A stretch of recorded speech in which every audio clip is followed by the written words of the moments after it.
Welcome to Healthy Minds. I'm Dr. Jeff Borenstein. Everyone is touched by psychiatric conditions, either themselves or a loved one. Do not suffer in silence. With help, there is hope. Today on Healthy Minds. In the United States, each year, just less than 50,000 Americans die by suicide in that year. Unfortunately, suicide affects all ages, different groups being at different types of risk. We're learning so much from researchers around the world with regard to not only what drives up risk of suicide, but what constitutes effective prevention as well. Funding for this program was provided in part by the American Psychiatric Association Foundation. Additional funding was provided by the John and Polly Sparks Foundation.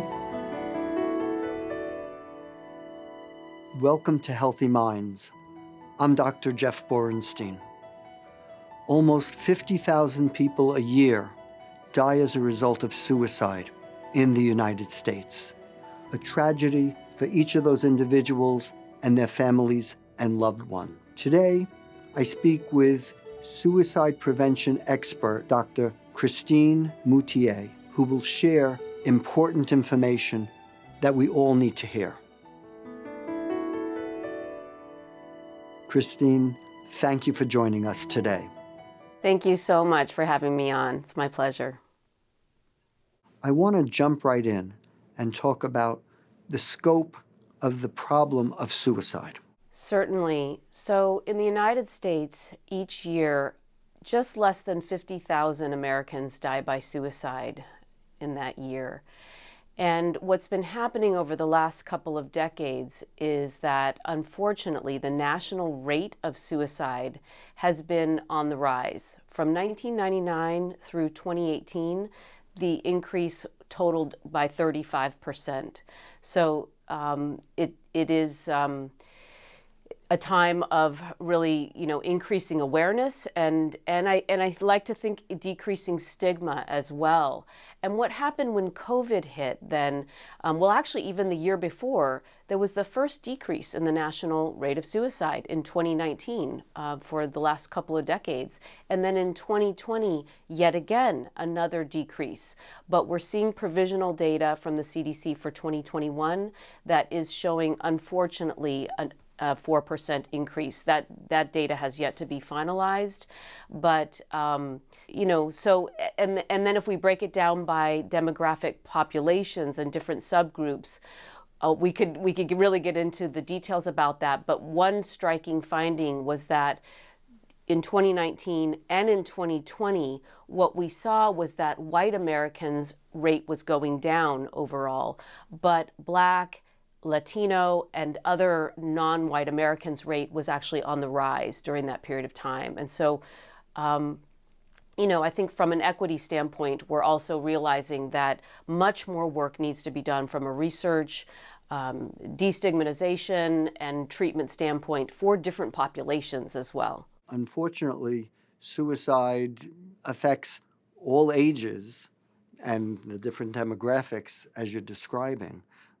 With different groups being at different types of risk. Could you tell us a little bit about what are the risk factors for somebody to attempt suicide or die by suicide? Yes, we're learning so much from researchers around the world with regard to not only what drives up risk of suicide, but what constitutes effective prevention as well. So we know with actually quite a lot of clarity about risk factors, and I'll talk about those in a moment, but it's important to preface that by saying that it's not any one risk factor on its own. And so the tricky part is that there is always, really, the psychological autopsy method studies show us that it's several, usually 7 to 9 or more, risk factors converge sort of like a perfect storm. And so those risk factors could be a different combination, different set of risk factors for each individual person, but there are some common themes and patterns that we see emerge. And one of them is that mental health, psychiatric conditions, and mental health in general being dynamic and fluctuating and sort of fluid in people's lives, mental health is critically important. And that might sound obvious, but it's not mental health conditions on their own. It's always in combination with other factors. So we've known that changes in a person's life, stressors, transitions are real vulnerable points for all human beings, and especially if there are other risk factors there. But a previous suicide attempt is a very serious risk factor. Family history of suicide or mental illness is a risk factor. Other things like cognitive traits, perfectionism, aggression, history of impulsivity. So there's some things that are very internal to the person, to the individual, genetic loading, again, being one of them. Then there are things in the external environment that matter very much, like attitudes towards mental health, attitudes towards accessing mental health care. And the accessibility of lethal means is another one that's considered in the environment, of a person's setting. So, those are just some examples. And again, there are many, many more. But what I would say is that for all of us, whether we're clinicians or parents or co-workers of colleagues, we have our friend group, our community, we can become a little bit smarter about what those patterns look like so that they're on our radar to understand that just like we would approach somebody who, let's say, they have a family history of heart disease and early death for cardiac reasons. We know certain basic, ABCs about what that person should be doing.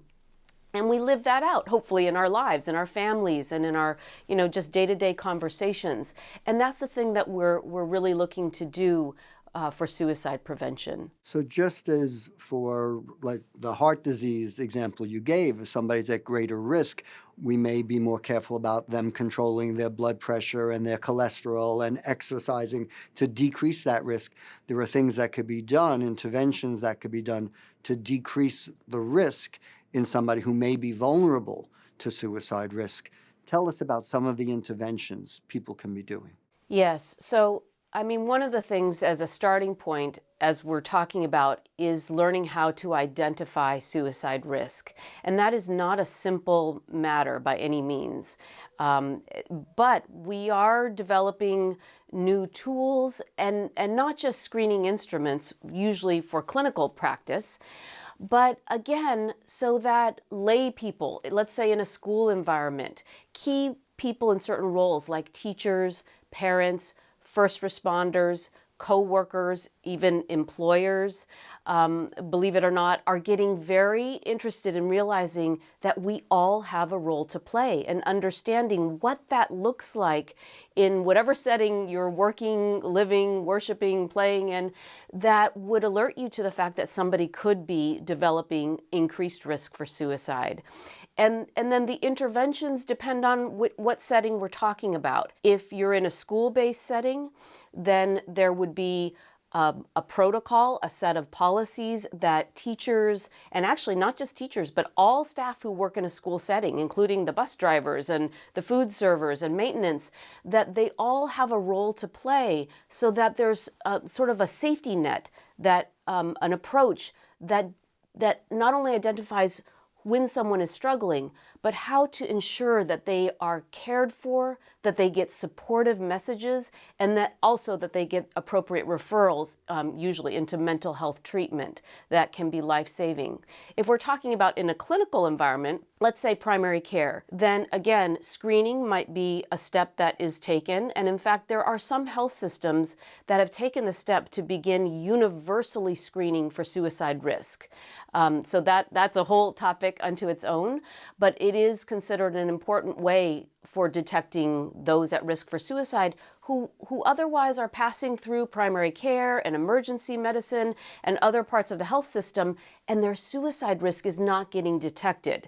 Now, once a person screens positive, then there are a number of interventions that can be employed even before they get to the mental health care setting. So things like safety planning, lethal means counseling, really providing a sense of support and communication and education to that person and to their loved ones when appropriate. When we, as clinicians, we obviously have to be careful about that and have the permission of patients, but we at least have to try and to suggest that the loved ones can be involved in their care in some ways. I think an important message, and I want you to comment on this, is sometimes people think that if you're concerned about a loved one being at risk of suicide, if you ask them about it, it may increase the risk, when in actuality, asking about it could help save their life. And I'd like you to speak about that. Yes, thank you so much for the opportunity to speak to this, because it's interesting that there still is a lot of confusion with that.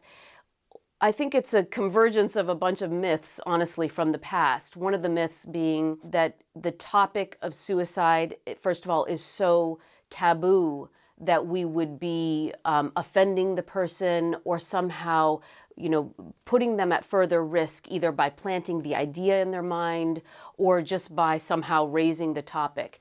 And I think a little bit of the conflation there is with a real phenomenon of suicide contagion that we can talk about in a moment. But just understand that if a person in your life appears to be struggling in any way, and you can detect that by noticing that their usual patterns of behavior are just, you have a radar in your gut, in your instinct, that something seems off. Their tone of voice, their patterns, their sleep patterns, their activities, their mood. That's really a time to engage them in an open-ended dialogue where you invite them to share their perspective on what's going on in their life. And so the way that I would approach asking a person if they're having suicidal thoughts is, one way at least, is in the process of this open conversation that is supportive and non-judgmental, where ideally the person is actually sharing, these are the stressful things going on in my life.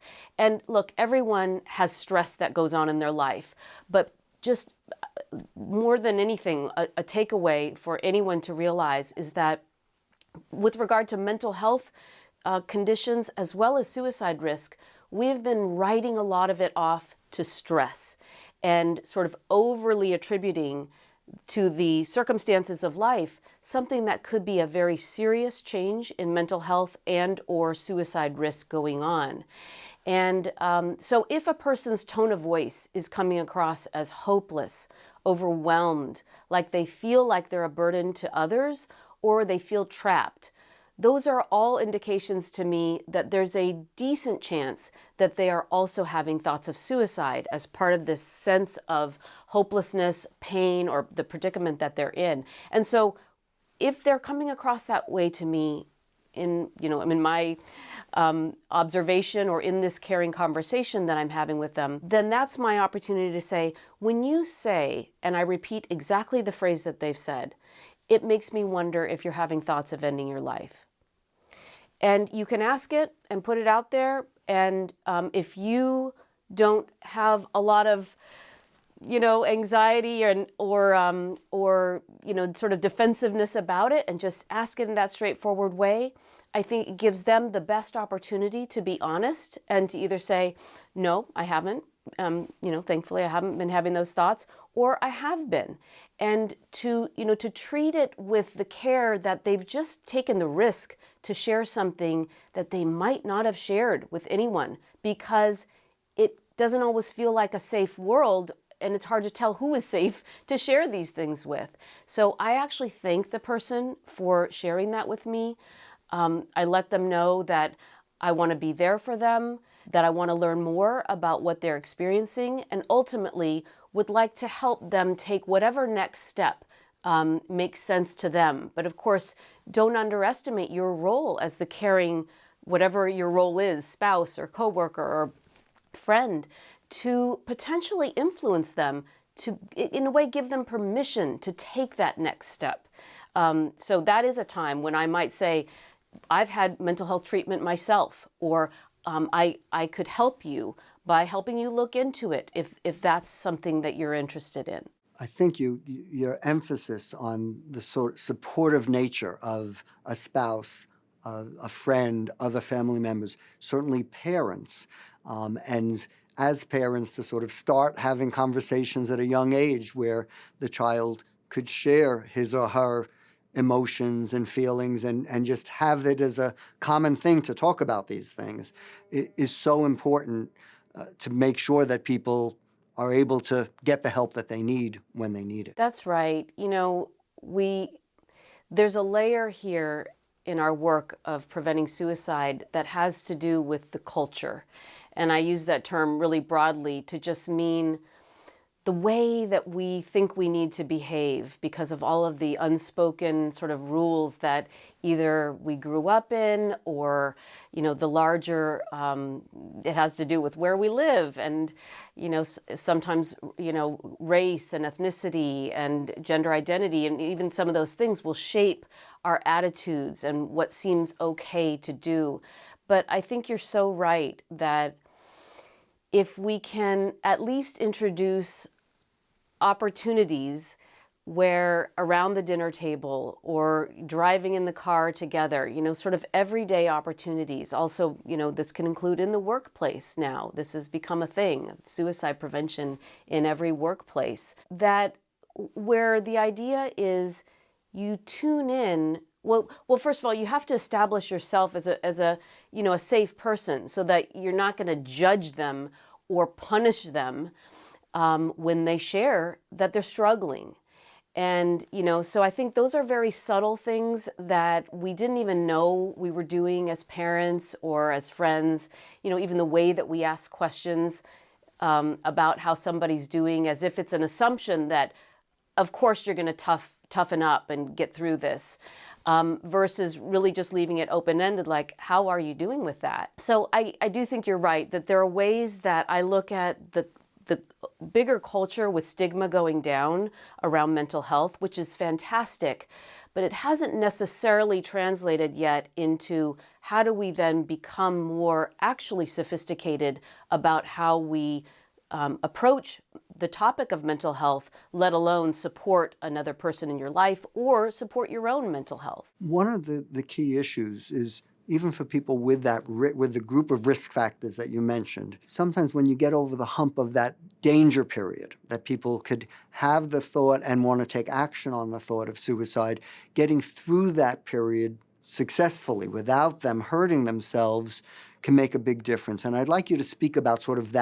those points in time where help makes such a big difference. Yes, this is, I think, counters one of the old myths of the past as well, that really told us the wrong thing about suicide risk, that if somebody's bent on suicide, thinking of it, has had recurrent thoughts of suicide, that there's sort of nothing that you can do to intervene. And the truth is, that couldn't be farther from the truth, because there's always ambivalence with anyone who is feeling suicidal. And that means that the human drive to survive and that resilient core is strong in every human being. It might be getting sort of temporarily dismantled by the crisis of the moment and those risk factors converging. But you, as the person who is just providing a listening ear and a caring approach, could actually tip that balance of ambivalence and sort of bring them back to a place where hope and coping and that sense of survival can help them reconnect with their usual coping strategies. So it is absolutely true that reducing access to lethal means, as one example, for an individual in their home environment or for a population, in every instance where this has been studied, where there are suicide hotspots, let's say certain bridges or other means of suicide that turn out to be very common for a particular population. This could be pesticides in Asia, coal gas in the UK from, back in the 1950s. And in every instance where these sort of naturalistic experiments in a way occurred, where those lethal means became less available, either through policies that were happening in the environment, or because, for an individual, they got some help either from their clinician or a colleague or a family member to actually make their home environment safer by securing or storing all lethal means outside of immediate access to them, that suicide rates go down for those populations when those lethal means are less accessible. And so the other piece that's really important to know is that among those individuals who have survived a even medically serious suicide attempt, over 90% of them do not go on to die by suicide, at least in the long-term studies that have been done, which are, all different methodologies and timeframes. But it really shows that living through a moment of acute suicidal crisis can be truly suicide preventive, not only in the short run, but in the long run as well. Yeah, your point, I was thinking this as you were speaking. As a psychiatrist, I've had the opportunity to meet many people who had attempted suicide and fortunately were alive. So they then were getting treatment, and the vast majority are so thankful that they're okay and getting treatment and moving forward with their life. So getting over that hump makes a very big difference. Yes, that's right. And part of the suicide prevention movement, by the way, which in the past was really made up solely by suicide loss survivors, in the advocacy space at least.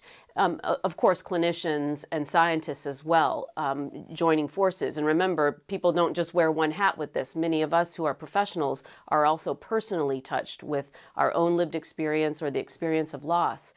But what has happened as stigma has gone down is that people who've survived their own attempts, we call people with lived experience in the suicide prevention field, they have joined the movement strongly.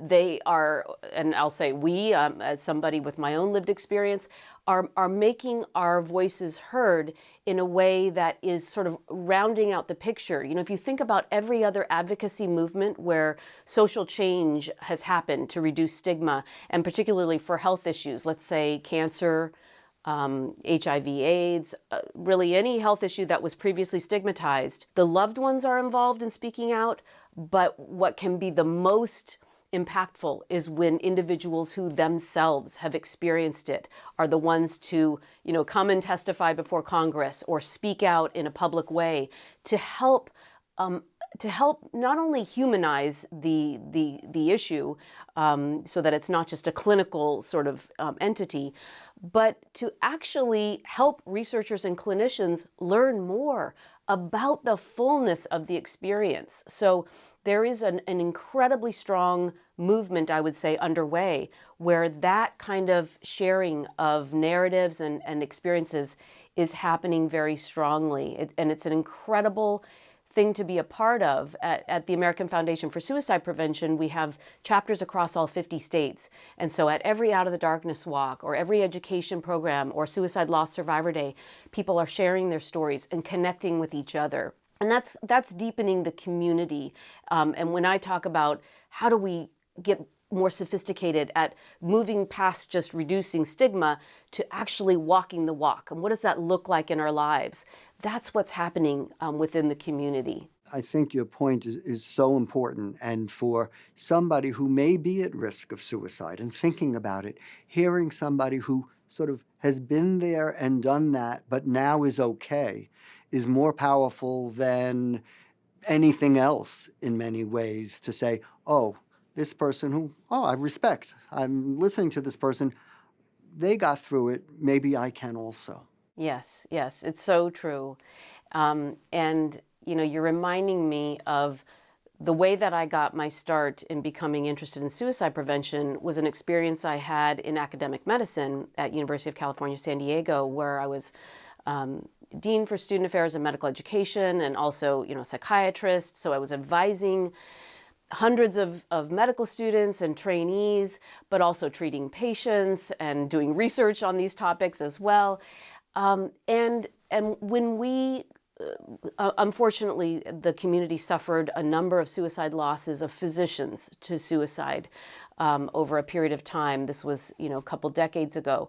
And when the institution became serious about doing something to reduce suicide risk of the physician and trainee population there, one of the most powerful things that happened, in addition to a massive education approach and an interactive screening program that got instituted, was the sharing of stories. Please join me next time as I continue this important conversation about suicide prevention.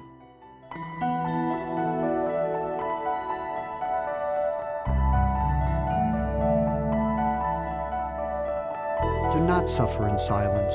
With help, there is hope. Funding for this program was provided in part by the American Psychiatric Association Foundation. Additional funding was provided by the John and Polly Sparks Foundation. Remember, with help, there is hope.